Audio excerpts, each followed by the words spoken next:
What's up guys, and welcome back to the channel. And in today's video I am going to be discussing what every champion needs to do to get into the discussion of greatest fighter of all time and how far they can make it into that conversation. I'll be kind of talking about how their careers could move forward with each win, moving them further and further up the GOAT list, and sort of the ceiling for all of them. I've included one other fighter who I'll talk about in this video, but apart from him, this will just be all champions of the male divisions. If you guys think there's any non-champions that have a really good chance of becoming or rising up into the GOAT list, then let me know. I'm not going to be talking about guys like Volkanovski or guys like Israel Adesanya or Kamaru Usman who are already kind of peaked at where they're going to get to in the GOAT list. I'm going to be talking about guys who are on the come up, who have the potential to rise in the ranks. So yeah, let's start off with the flyweight division. Alejandro Pantoja is 34 years of age, so he's got a little bit of time to go.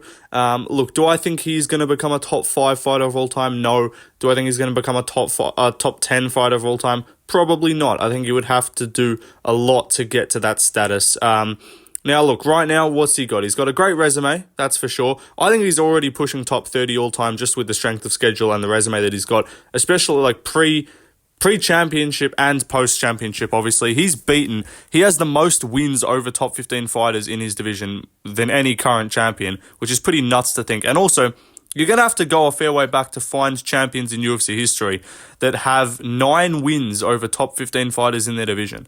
Now, I think Matt Schnell, I don't know if he's still in the rankings because I think they might have cut him because he retired. But Pantoja did have a win over him as well. But yeah, this guy's got a crazy resume, but he just doesn't quite have the title defense. He's got 2 title defenses at flyweight. He's about to fight Kaya Sakura, who isn't ranked in the UFC's ranking, but I assume he will become ranked after the fight, even if he loses. Because I think they'll just do that. It's same with Cejudo, how he got ranked when he came back against Alger. So he'll have another win if he beats Kaya Sakura over a ranked fighter. Another title defense, that'll be 3. I think he's already pushing second greatest flyweight of all time, but that's still a long way to go. We're not talking about divisional greatness though. So a win over Kaya Sakura, I think that puts him in the top 30 all time. If he were to then beat, a Royval in a trilogy or a Kai Kara France in a rematch, one of those type of guys, get a 4th title defense. If he was to get a 5th title defense after that, 5 title defenses, he's definitely pushing into that top 15, top 10. There's even an argument for top 10, but no one's going to want to have it because they're always just going to discredit flyweights. I know it's the same reason why people didn't like DJ. Yes, some of DJ's fights were bums, but a lot of them were actually just high-level guys who no one really knew because they weren't former champions, because guess what? DJ was the first fucking flyweight champion, so it's hard to fight former champions when you're the first flyweight champ.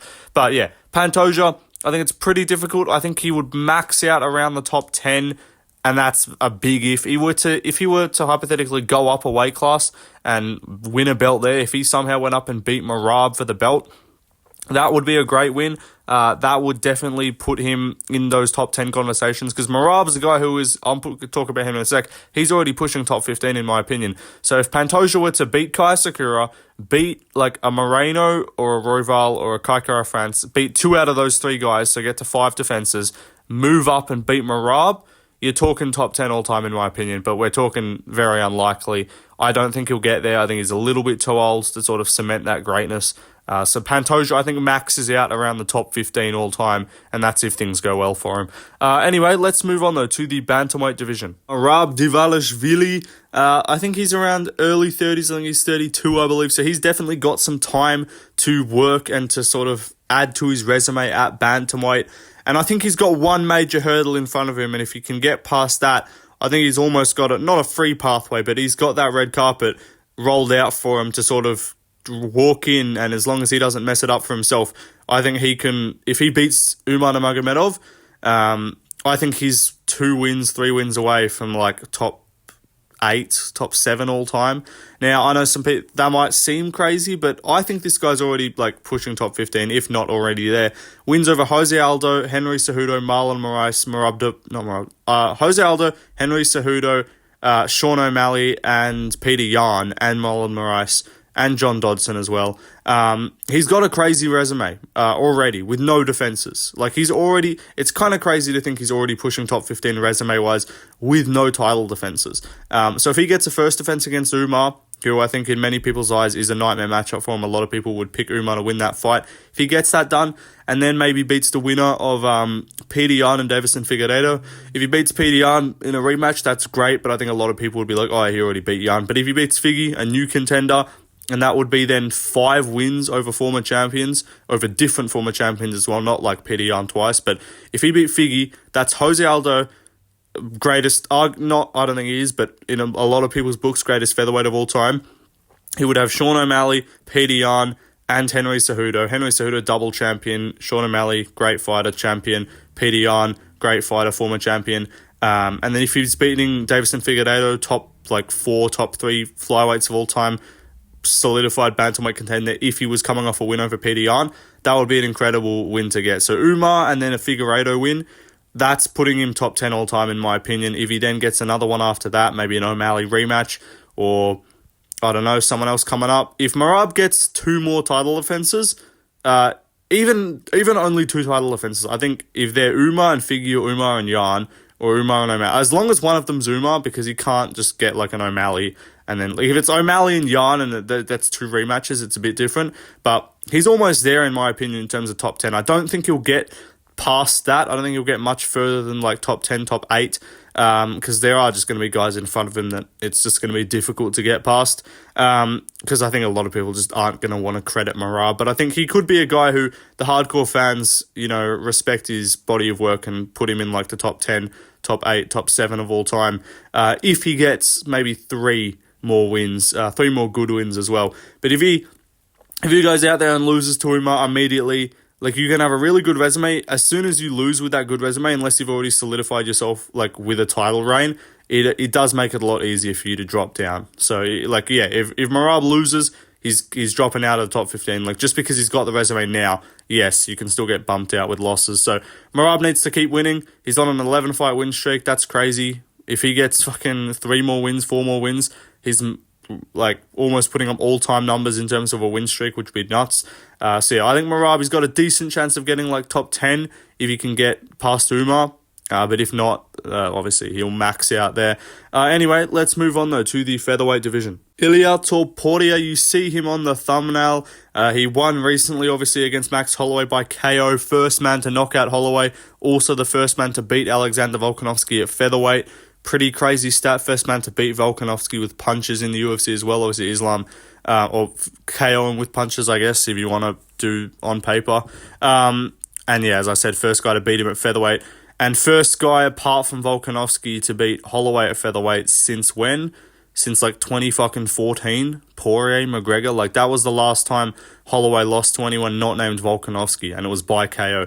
Ilya's already got 2 top 10 fighters of all time, and I don't, like, Holloway, it's debatable if you want to say, oh, maybe he's like 11 or 12 because he's got too many losses.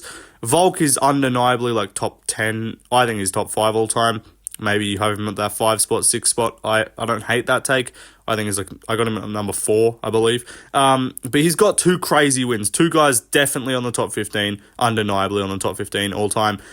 So if he's able to beat Volkanovski again, that would be another amazing win. It wouldn't be quite as impressive. It wouldn't be quite as meaningful as the first one. But if he were to beat a Volkanovski coming off a Diego Lopez win, that would make it a lot more impressive. If he were to beat a Diego Lopez coming off a Volkanovski, that would also be incredibly impressive. So Ilia Topuria, he's got 1 title defense in the books, 8-fight UFC win streak. I say Volkanovski, Lopez, one of them 2, those 2 fight, winner of that'd be crazy already. That's already putting him top 10 all time, almost, in my opinion, just with the level of opposition, and especially if it's by KO.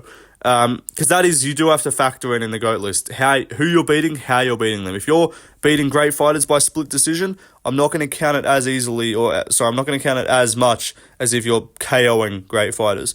So yeah, Ilia, definitely within range, and he's 27, I believe. I think he turns 28 in January. He's got time. He's got like another 5 years until he might exit his prime or start declining, and even that is being like kind of pessimistic in terms of like if you're an Ilia Topuria fan. I think he's probably got like 6-7 more years at least. Depends how he kind of treats himself, depends if he takes much damage, but yeah, Ilia, if he stays locked in, stays focused, beats Volk, Lopez, beats the winner of Movzar and Aljo, maybe gets a win over like an Arnold Allen, I guess, if he gets another win or two. Maybe he gets a win over like a Gene Silver if he gets it into the top 5. Like if he gets one, I think, let's talk about wins individually. A Volk KO, the winner of Volk Lopez by KO, I think's pretty much putting him on the border of top 10 all time. I know Lucas has him number 7. I think Lucas needs to pump the brakes just a bit. That'd have him like around number 10 all time, in my opinion. Gets another win after that. Like the winner of Movzar Aljo. That'll be a great win, especially if either Movzar undefeated or Aljo former Bantamweight champion. Another crazy win to have on the resume, either one of them. That'd probably put him into like number 6, number 7 all time.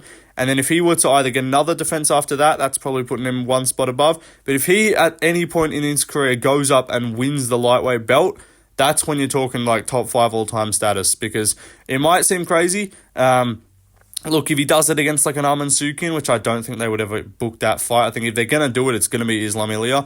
If they make that fight happen sometime next year or the year after that, if Islam's got any interest in taking that fight, and I think the winner of that fight is like cemented top 5 all time, in my opinion.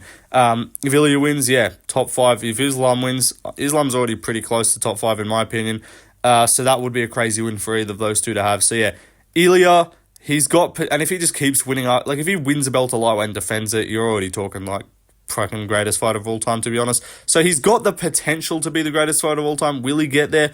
Maybe not, just because I do think he would need that win up a weight class to get GOAT status, unless he just runs off like 8 defenses at featherweight.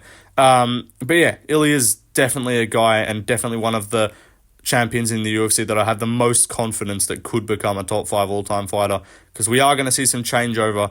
Like if you tell me the GOAT list is going to look the same in the next 10 years, I just disagree, because I think with the crop of talent that we got coming up, the champions that are defending their belt, getting crazy wins on the resume, beating guys that are way better than the bums that were losing in the fucking early 2000s, you can't tell me that we're not going to see some new names in the GOAT list, and I think Ilya is definitely going to be one of them. Anyway, let's move on, though, to the lightweight division. Islam Makhachev up next, already got 3 defenses at lightweight, already the lightweight GOAT in my opinion, and defending the belt in what many people believe is the hardest division in the sport to defend your belt. I think an indication of difficulty of defending your belt is looking at past champions and looking at what the record of title offenses is. Because if you look at middleweight and you see fucking 11 title offenses, or light heavyweight, or you look at featherweight and see like multiple long reigning champions there, or even flyweight where DJ was able to just smoke 11 fucking cans in a row. They're not cans, but you know what I mean. Compared to lightweight where the record is 3, and there's been a few people to get that. Khabib got it. I think Benson Henderson got 3. I think BJ got 3. Maybe I'm mistaken there. But I know there's people to get 3. Islam has 3 right now. If he fights Arman in January, which is what seems to be on the cards, that and gets a 4th title offense, he's putting himself like... I think, let's talk about where I have Islam right now. I'm going to do a GOAT list soon, I promise. I got Islam around like the number 7 spot, I'd say. Is a decent place for him, number 8, number 7. It kind of depends how much you value, because I think the first Volkanovski win is undeniably one of the best wins anyone has in UFC history. Now, that might seem crazy, but if we're looking at the guys who are in the top 10 all time and who they've lost to, there's not many of them. There's not a lot of losses on there, and a lot of them get avenged, like GSP with Matt Hughes or Matt Serra, or like DC or Stipe with DC. Islam, he beat Volk and he beat him twice. Now, maybe you don't value the second win as much. It was short notice Volk. I get that. But he's also beat Oliveira, who was the pound for pound number 3 at the time, coming off like an 11-fight win streak, I believe. Islam 10-fight win streak at the time. Then he goes from 11-fight win streak Oliveira to 12-fight win streak Volkanovski, snaps both of their win streaks, beats them both, finishes Oliveira, beats Volk by decision, turns around, beats him again, fights Poirier. Maybe you could say not the most deserving challenger, fair, still a top 5 lightweight of all time, pretty undeniably in my books. Subs him, has a difficult-ish fight, I know. I think I had it like originally first watch, kind of hoping they would give it to Poirier. I had it 2-2 going into the 5th. It was pretty clearly 3-1. So yeah, beat Poirier, subbed him as well. He's just showing dominance, and if he's able to beat Arman Sukin, even finish him, which would be pretty nuts. I just don't think he's going to finish Arman. But if he finishes Arman, look, if he loses to Arman, that takes you a step back. That does move you down a couple spots. But let's say he loses to Arman, wins it back. I think that will then have a cap on where he can get to unless he just does insane work. But yeah, let's say beats Arman Sukin, 4th title defense. That's putting him around that number 5 spot in my opinion. Then after that, let's say maybe either one more defense or he goes up to welterweight, beats a Bilal Muhammad or beats a Shavkat Rakhmonov. I don't think he's going to fight Bilal. But if he goes up and beats Shavkat, that'd be great. Dana White now seems to be showing a bit more interest in Islam going up, which he previously wasn't, because he's like, no, only John Jones can win 2 belts. How dare you suggest anyone else can do it? But yeah, if he goes up and wins a belt, upper weight class, 4 defenses at lightweight, wins a welterweight title, you're talking like almost GOAT of the sport status as well.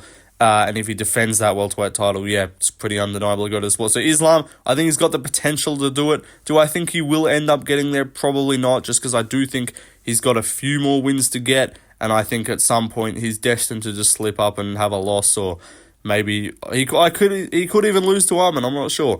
But yeah, Islam's a guy who can do it. He's got time. He's 32, I believe.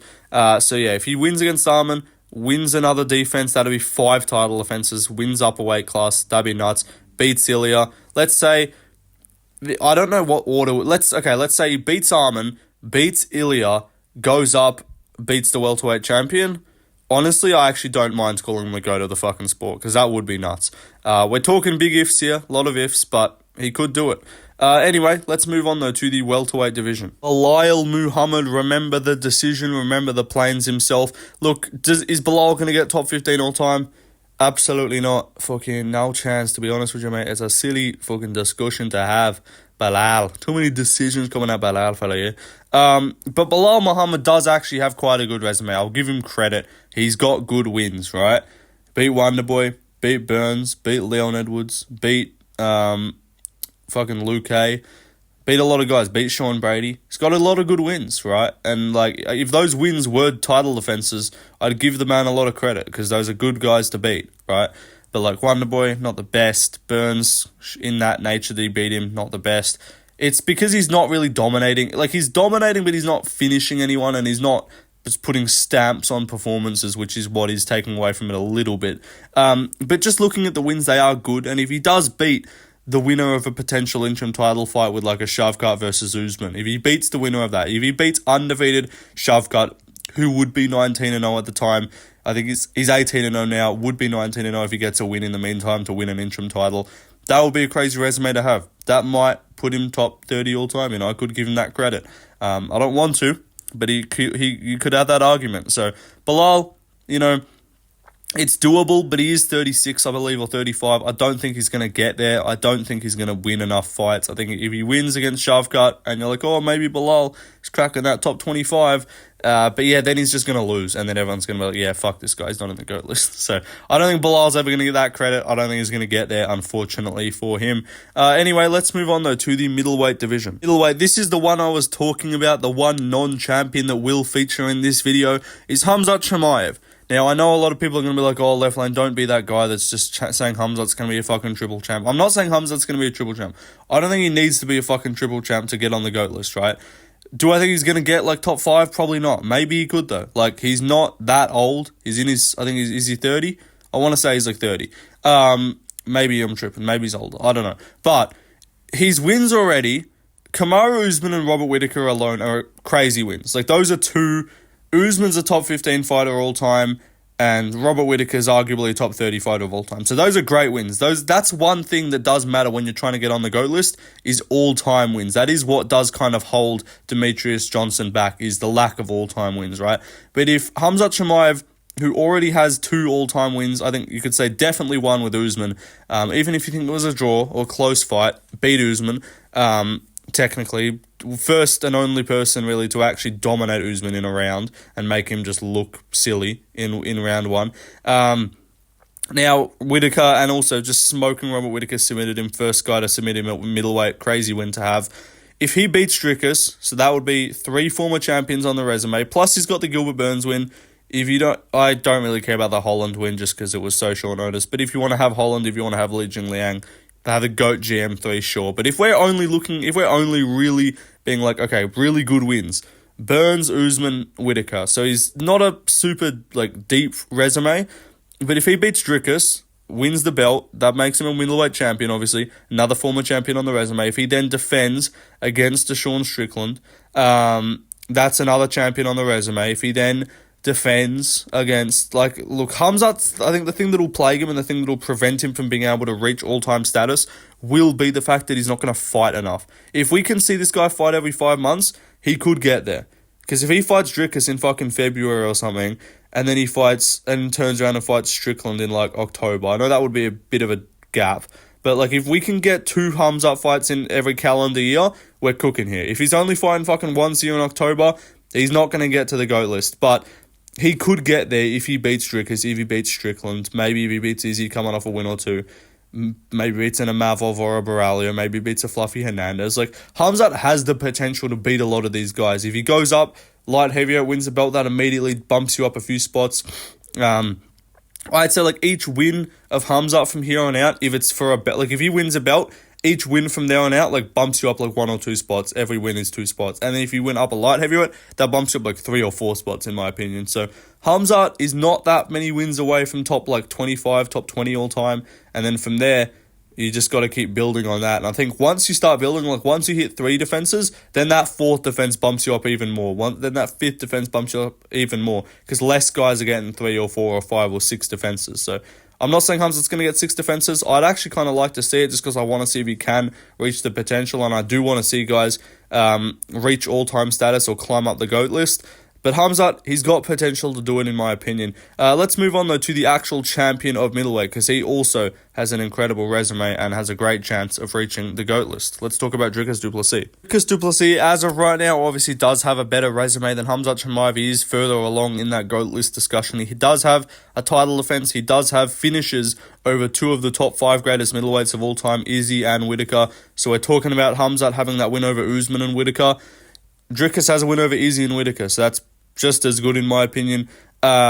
Finished Rob as well also, and then also finished Israel Adesanya, which is pretty crazy. I have Usman a little bit higher than Izzy, but Dricus did finish Izzy with his Khamzat. Arguably had a draw with Usman. But Dricus du Plessis also has that decision over Sean Strickland, also has finishes over Derek Brunson and Darren Till, and a decision win over Brad Tavares if you're kind of putting a few weaker wins on the resume, because everyone on that GOAT list, we could be people chucking that Ally Quinn to win as notable wins, or we see those wins pop up for people. We see an OSP win on Jones's resume. Everyone kind of chucks in those random fucking wins that aren't as good, but you still kind of put them in there because you know the name. That's what happens. So Dricus, we can chuck in a Tavares win. So I'm counting Robert Whittaker finish, Israel Adesanya finish, Sean Strickland decision, Brad Tavares decision, Darren Till finish, Derek Brunson finish. Pretty crazy wins. If he beats Sean Strickland in a rematch, especially if he finishes him, puts closure on that fight, that'll jump him up a few spots. Where do I have Dricus right now?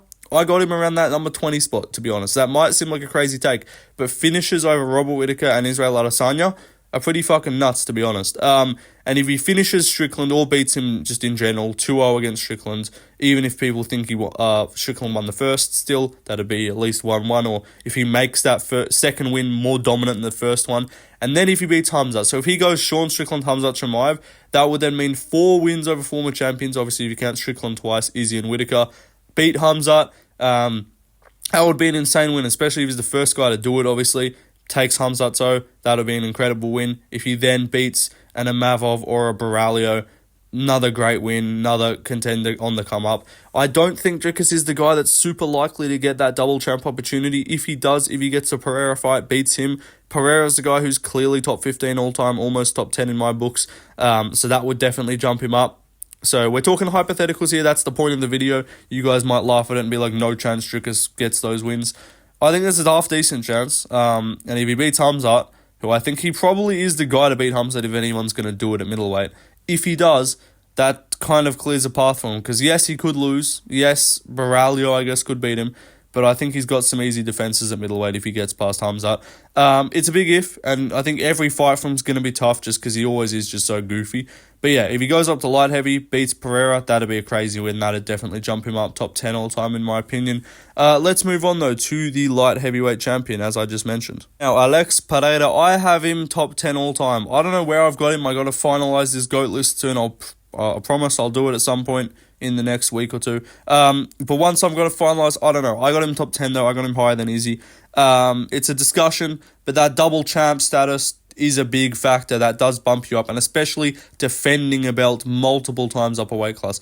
Conor won a belt up a weight class, no defenses. Cejudo won an upper weight class, defended it once. He defended his belt once at flyweight, once at bantamweight. Pereira, no defenses at middleweight because he just went straight up immediately after he lost, and then beats Blachowicz, beats Yuri, beats Yuri beat Rakic, beat Yuri, beat Jamal Hill, beat Yuri again, coming off a win over Rakic, is what I meant to say, and then beat Khalil Roundtree, plus that win at middleweight over Sean Strickland, aged very well. So he has 6 wins over UFC champions, 5 different champions, of course, Strickland, Izzy, Jamal, Yuri, and Jan Blachowicz. So crazy resume for Alex Pereira. Now, if he beats Uncle Live, that wouldn't be a former champion, but it would be probably the best win, apart from Izzy, on his resume, in my opinion. Maybe slightly worse than Blachowicz, but we saw that fight. It was very competitive. Uncle Live, a lot of people think he won, so that probably would be Pereira's second most impressive resume, win on his resume, apart from that Izzy TKO. So if he gets that, that's 4 title defenses. I think that's putting him like second greatest light heavyweight of all time, to be honest.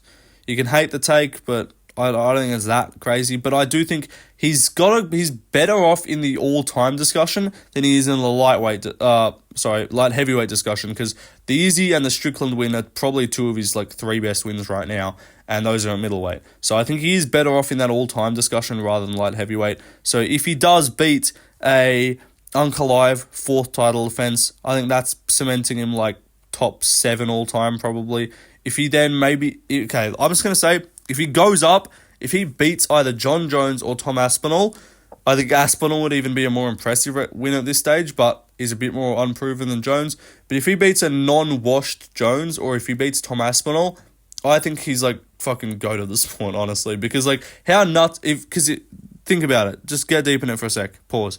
But like, 3-weight champion would be the first ever to do it, would be the first ever, if he's going to beat Jones, it's going to be by KO. Would be the first person to KO Jones, probably, if he wins, and would be the first person to really beat Aspinall in the UFC, because Blades wasn't really a win.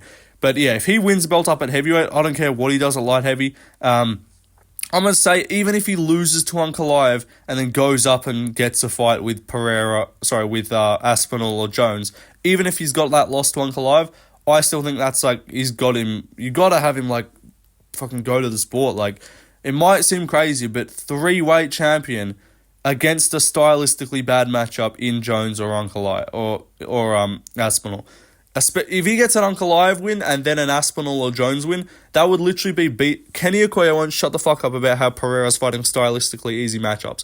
So if he beats Uncle Live, who is the only guy who is stylistically going to be a really hard fight for him, even though Blachowicz is a very good fighter, and then goes up and fights stylistically a really difficult fight at heavyweight, Aspinall or Jones, nightmare matchups for him, and wins, he's the go to the fucking sport. I don't care. So Pereira, he's got the potential in terms of the guys that he could fight. Like, there's a lot of guys who you're like, oh, they could get a bunch of wins, but no one that they're going to beat is really going to cement them all time. But I think if Pereira beats an Aspinall or a John Jones, that has got to cement you fucking top 3 minimum, if not go to the sport. Let's move on though, just to Tom Aspinall and finish off there with the heavyweight champion. I'm talking about Tom Aspinall, obviously, because we're not going to put John Jones here, who's already top 5 all time in everyone's book, so there's no real point talking about him. But Aspinall, if Aspinall gets a win, if Stipe or Jones sticks around after winning, I doubt Stipe would, but if John Jones somehow manages to not be a coward and stick around after fighting Stipe, especially if he dominates Stipe, and it's proof that it's not a washed old Jones who actually is solid at this stage of his career, if Aspinall KOs that guy or beats that guy, that's definitely a win that'll just jump you up like crazy. Like, right now, he's not there, he's not in the top 30, obviously he doesn't quite have just the level of wins. He's got good wins, Pavlovich, Volkov, these are good wins, right? Blades, great wins. But none of them are all time. But if he beats John Jones or if he beats Pereira going up, I think those are the 2 guys that he has the potential to fight. Aspinall's got 2 fights that will really raise his legacy. And if he gets neither of those, he's going to have to just string together like 5 fucking defenses at heavyweight. But if he does beat a Pereira or if he does beat a Jones, that is the win that will probably jump him up top 10. He's got potential to do it. If he never fights Pereira or Jones, I think it's unlikely that he really ever gets that credit. But he could. He could easily become the greatest heavyweight of all time if he just strings wins together. So yeah, Aspinall definitely got a good chance. But that'll do it, guys. Like, subscribe, leave a comment, follow my Instagram, Left Lane MMA. Let me know if you agree with my discussion in the comments. And yeah, peace out, guys. See you in the next one. Goodbye.